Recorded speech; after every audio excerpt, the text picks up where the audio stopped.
Buongiorno da Sicilia 24, i titoli. A Siracusa 2 sacerdoti sono accusati di abusi sessuali. La procura ha aperto un'inchiesta. Non dobbiamo temere la verità, scrive in una nota l'arcidiocesi. Donne vittime di violenza assunte in fabbrica di dolci e la concreta solidarietà di un imprenditore di Carini. Rischio usura a Caltanissetta, gli imprenditori pagano regolarmente il pizzo e nessuno denuncia. Il sindaco in città deve rinascere l'associazione anti-racket. Movide violente, a Catania i servizi interforze tornano a garantire la sicurezza nel centro storico. A Palermo 2 agenti aggrediti da balordi finiscono in ospedale. Politica, l'ex sindaco di Catania Stancanelli, eurodeputato uscente ai Fratelli d'Italia, non si ricandiderà alle prossime europee, una scelta in polemica con il suo partito. Calcio, il Palermo non guarisce, solo un pari a Terni, ennesima contestazione dei tifosi rosanero. Serie C, Lucarelli rigenera il Catania che passa a Giuliano ed ottiene la seconda vittoria stagionale consecutiva. Crisi nera per il Messina che cede in casa contro la Juve Stabia.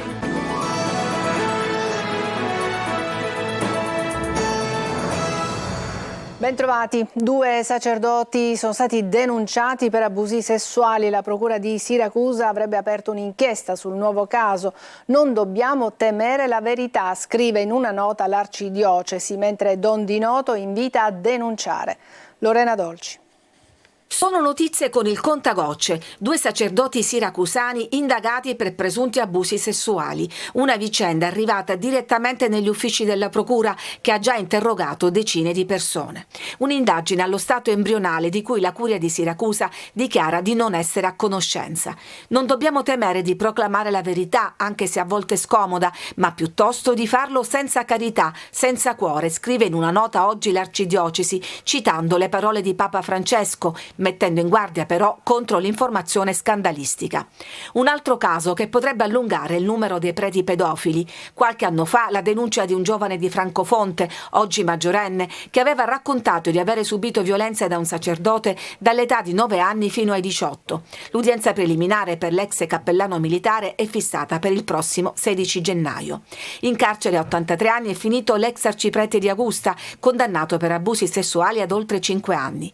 Scandali che purtroppo si ripetono in tutta Italia. Secondo un censimento indipendente, negli ultimi 15 anni sono 164 i preti pedofili condannati, altri 166 sono denunciati, 88 i casi solo segnalati dalle vittime, per un totale di 418 preti coinvolti, oltre 29.000 le potenziali vittime. Per prevenire gli abusi sono stati istituiti presso ogni diocesi gli sportelli per la tutela dei minori. A coordinarli Don Di Noto. Non è un servizio di un posto di polizia, è un posto dove è possibile a livello pastorale di prendersi cura delle persone che sono ferite da parte di alcune persone che non dovrebbero fare questi gesti, anzi sempre e comunque una condanna netta per quanto riguarda chi compie abusi sessuali sui minori. È bene ribadirlo perché non c'è assolutamente nessuna giustificazione. Stiamo attenti a non cadere nelle trappole emotive, ma sicuramente una denuncia aiuta a capire meglio cos'è accaduto. La sfida più importante per la Chiesa del nostro tempo, ma il cammino è ancora lungo. La fabbrica Dolce Carollo offre un posto di lavoro a 8 donne vittime di violenza, un grande gesto di solidarietà concreta da parte di un'azienda molto conosciuta e che ha sede a Carini. Marco Gulla. È sempre 25 novembre, uno slogan che ha sicuramente preso alla lettera questo imprenditore palermitano. Si chiama Massimo Carollo, titolare di una nota fabbrica di dolci assieme ai figli che ha sede a Carini. Ebbene, la sua idea è stata quella di assumere 8 donne vittime di violenza domestica, un grande gesto in un momento storico per il nostro paese. Ho dato la mia disponibilità subito per tanti motivi, perché la sicilianità in questo momento sta avendo un momento di boom turistico, un momento di boom alberghiero naturalmente e un momento di boom dallo street food. Noi, essendo produttori di pasticceria siciliana e di dolci siciliani, ma soprattutto anche di food come i calzoni, come tantissime altre specie, abbiamo avuto un incremento della richiesta, incremento che si sta trasformando in assunzioni di posti di lavoro, e allora questa cosa mi ha fatto subito riflettere, perché aiutare chi sta male e non avere il solito curriculum che gira politicamente è una cosa importantissima. Assunzioni che verranno ratificate nel giro di qualche giorno. Si stanno mandando in questo momento i casi più adattabili al nostro tipo di lavorazione, le associazioni seguite dall'assessore Pennino, e speriamo di fare il regalo il più presto possibile, addirittura io penso di assumerli con il 1° di dicembre. Un vero regalo di Natale per queste donne maltrattate dai partner. Intanto, secondo un sondaggio a scala nazionale, l'81% delle donne interpreta il femminicidio come una vera emergenza, ma il dato che preoccupa è il 27%, o meglio un uomo su 4, che reputa il femminicidio una tematica semplicemente enfatizzata. Un'installazione a riposto voluta dal sindaco contro la violenza sulle donne ha scatenato polemiche, soprattutto da parte dell'opposizione in Consiglio Comunale, mentre i cittadini sembrano non essersi accorti di nulla. Simona Mazzone. Ha riposto l'installazione della discordia. Il sindaco, durante la settimana contro la violenza sulle donne, ha fatto realizzare una sagoma in terra davanti il municipio a ricordare le vittime di femminicidio a cui la località non si è purtroppo sottratta, se ricordiamo il duplice omicidio commesso lo scorso febbraio, dove vennero uccise 2 donne dalla stessa mano criminale. L'idea, spiega il primo cittadino, è del cerimoniere, la cui madre è stata vittima di violenza quando portava proprio lui in grembo. L'amministrazione ha chiesto ai cittadini di portare un oggetto rosso come simbolo. Qualche ripostese, probabilmente senza malizia, ha depositato un guanto da cucina e un reggiseno di pizzo, tra le altre cose, scatenando l'ira di molti sui social. Dopo la polemica scoppiata sui social di quegli oggetti definiti di dubbio gusto depositati vicino alla sagoma a riposto, è rimasto ben poco. Si doveva scegliere altro, dicono le consigliere di opposizione, per rappresentare un no alla violenza. L'installazione che è stata fatta sotto i portici del comune evoca una scena di un crimine, che è proprio quello che si vuole evitare con la celebrazione del 25 novembre. Lei che installazione avrebbe fatto? Noi non ci vogliamo distaccare per essere originali da quelli che sono i simboli riconosciuti da tutti in tutto il mondo, cioè dalle scarpette rosse. Per il sindaco si tratta solo di strumentalizzazione politica. Si è voluta proprio inscenare una scena del crimine dove ogni cittadino poteva portare qualsiasi tipo di oggetto rosso. A tutto invece il clamore mediatico nasce dal fatto che la nostra opposizione, non riuscendo a portare temi politici sul quale attaccarci, poi alla fine ci attacca su queste cose. Il resto della cittadinanza attraversa senza nemmeno accorgersi dell'installazione. Lascia qui il tuo oggetto rosso, non l'avevo neanche visto. La sagoma contro la violenza sulle donne l'ha vista sotto il Palazzo di Città? No. No, non ce ne eravamo accorti, anche perché non è tanto messa in bella vista. Ecco, se fosse stata in pezzo l'avremmo vista meglio. Sull'iniziativa si dicono rammaricate e rattristate le donne del coordinamento ionico etneo, che hanno inviato al sindaco una lettera aperta. E a Catania, malgrado fosse stato ammonito e allontanato dall'abitazione dell'ex compagna su disposizione del questore, un 35enne è andato a casa della donna e ha suonato insistentemente al citofono. L'ex ha chiamato la polizia, che ha arrestato l'uomo per atti persecutori. Non c'è nessuna associazione antiracket a Caltanissetta ed è necessario crearla subito. Il sindaco Roberto Gambino lancia il monito perché in città si faccia rete contro Cosa Nostra, che erode il tessuto imprenditoriale. Dopo la prima denuncia e l'operazione dei carabinieri dei giorni scorsi, il primo cittadino invita a rivolgersi alle forze dell'ordine. Chi non lo fa è connivente. Roberta Lunghi. Era sotterranea questa situazione dell'estorsione, adesso è uscito fuori grazie a un'impresa che ha denunciato.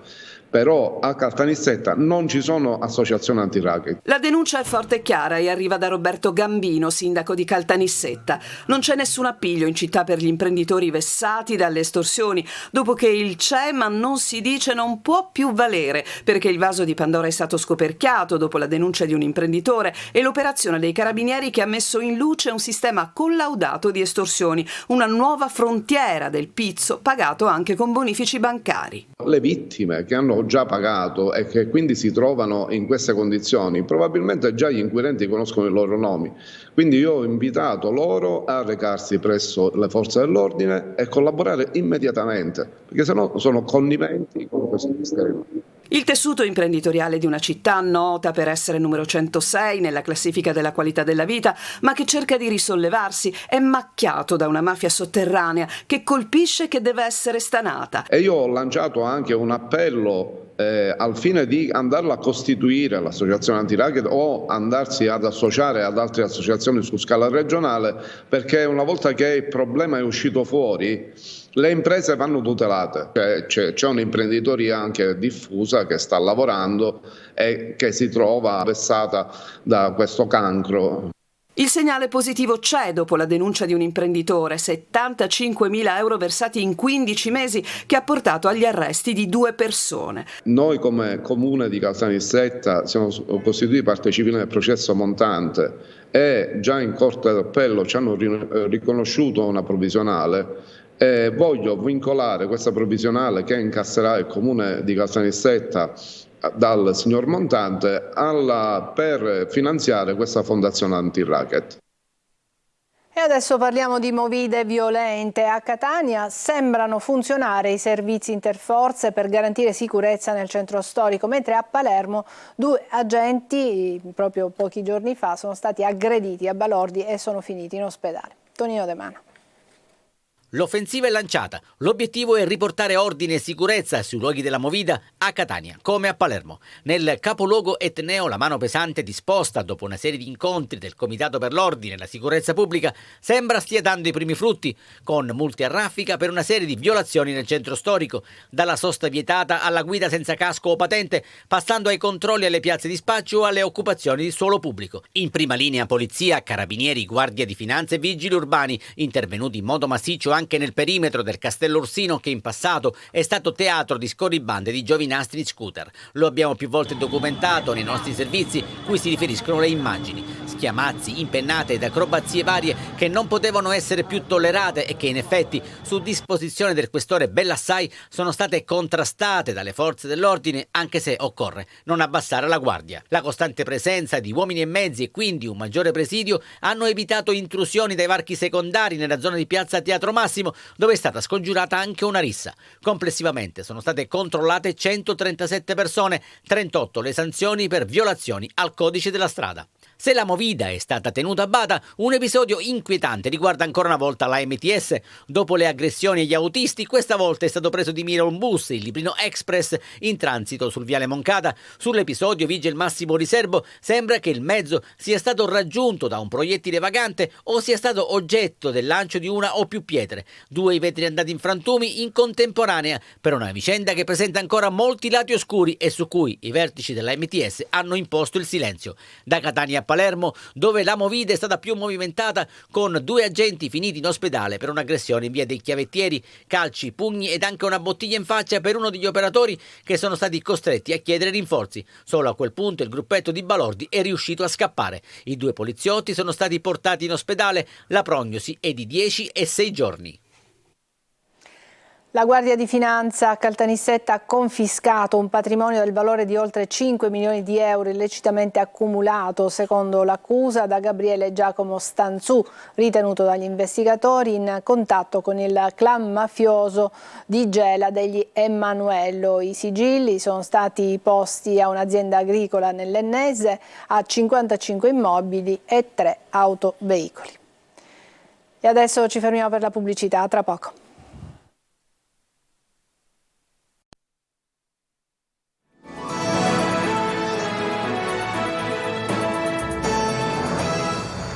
Rieccoci in studio. Disincagliata in mattinata la nave della Tirrenia Cargo, che si è arenata ieri mattina davanti alla spiaggia di Rometta nel Messinese. È stato necessario l'intervento di 2 rimorchiatori. Francesco Triolo.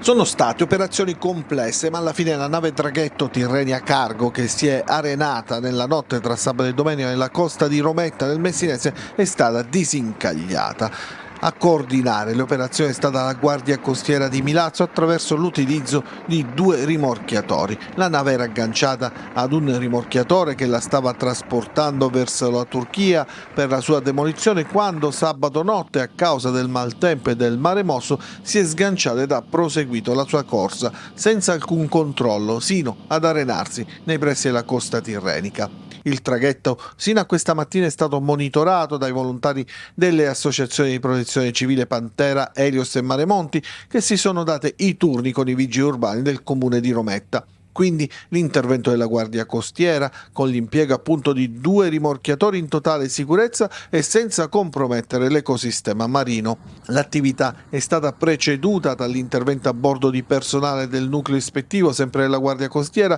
che grazie ai suoi esperti di sicurezza ha valutato la situazione della nave e pianificato le varie fasi necessarie per il disincaglio. In assistenza inoltre un elicottero, la nave Dattilo ed i sommozzatori del nucleo sub di Messina. E passiamo alla politica. Raffaele Stancanelli, eurodeputato uscente di Fratelli d'Italia, non si ricandiderà alle prossime elezioni europee. Una scelta in polemica con il suo partito. Lo ha sentito Luca Ciliberti. Mancano ancora 6 mesi alle elezioni europee e i partiti provano a ragionare sulle alleanze e su eventuali ipotesi di candidature. Nel centrodestra l'alleanza strategica Lega Movimento per l'Autonomia rafforza il partito di Salvini, mentre Forza Italia, fresca di congresso regionale, dice no a una eventuale lista con la nuova DC di Cuffaro. Chi non ha problemi di peso specifico, stando agli ultimi sondaggi, è Fratelli d'Italia. Nel partito della Meloni sono 2 gli uscenti, Giuseppe Milazzo, certo di una sua ricandidatura, e Raffaele Stancanelli. Proprio l'ex senatore ed ex sindaco di Catania, nel corso del congresso provinciale del partito, ha annunciato di voler fare un passo indietro, scegliendo di non ricandidarsi alle europee 2024. Ma siccome non ho trovato nessuna risposta alla mia richiesta se si riteneva utile o meno la mia presenza, ho ritenuto opportuno togliere io l'imbarazzo di chi non sapeva cosa dirmi, e quindi per la mia storia è inutile che aspettavo dietro la porta per sapere se è candidato o non sei candidato. Tolgo io l'imbarazzo e ho deciso di comunicarlo. Seppur in polemica con i vertici di Fratelli d'Italia, Stancanelli però respinge le maliziose ipotesi di abbandono del partito.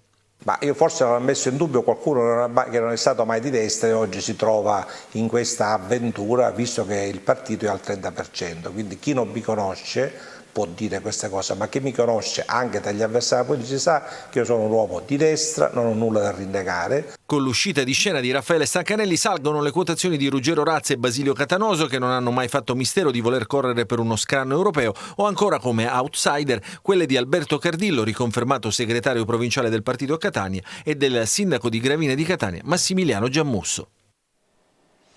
Ancora una pausa e poi apriremo l'ampia pagina dedicata al calcio.